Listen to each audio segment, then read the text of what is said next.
કોઈપણ ડિગ્રી વગર બની બેઠેલા બોગસ તબીબો સામે બનાસકાંઠા પોલીસે હવે લાલ આંખ કરવાનું શરૂ કર્યું છે। આપણે કહી દઈએ કે જિલ્લામાં વધુ એક બોગસ તબીબ આરોગ્ય વિભાગની ડ્રાઈવ દરમિયાન પકડી પડાતા કાર્યવાહી કરવામાં આવી રહી છે। મહત્વપૂર્ણ છે કે કેટલાક તાલુકામાં બોગસ તબીબોનો રાફડો ફાટ્યો છે।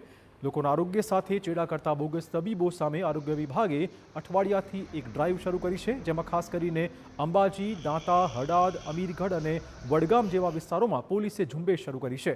દરમિયાનમાં આરોગ્ય વિભાગે અત્યાર સુધી કુલ 4 બોગસ તબીબ પકડી પાડ્યા છે અને દવાખાના સીલ કરવાની કામગીરી શરૂ કરીને આ કેસમાં તપાસ શરૂ કરાઈ છે।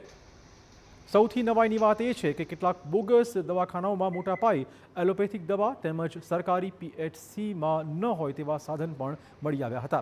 આવા બોગસ તબીબો ગેરકાયદેસર રીતે દર્દીઓની સારવાર કરતા હોવાની વિગતો મળી રહી છે।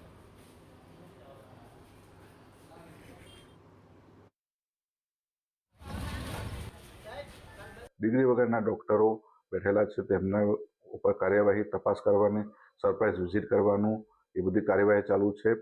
પોલીસ દ્વારા પણ એક અઠવાડિયા સુધી સતત ડ્રાઈવ કરી પોલીસ અને આરોગ્ય વિભાગ બંને ભેગા મળી જ્યાં આવા ડોક્ટર હશે તેમને પકડી અને એમના પર યોગ્ય કાર્યવાહી કરવામાં આવશે। અગાઉ પણ 3 જેવા ડોક્ટરો ઉપર આવી કાર્યવાહી કરવામાં આવી છે અને આ ડ્રાઈવમાં અત્યારે એક જણને આપણે ડ્રાઈવની અંદર અટકાયત કરવામાં આવેલી છે।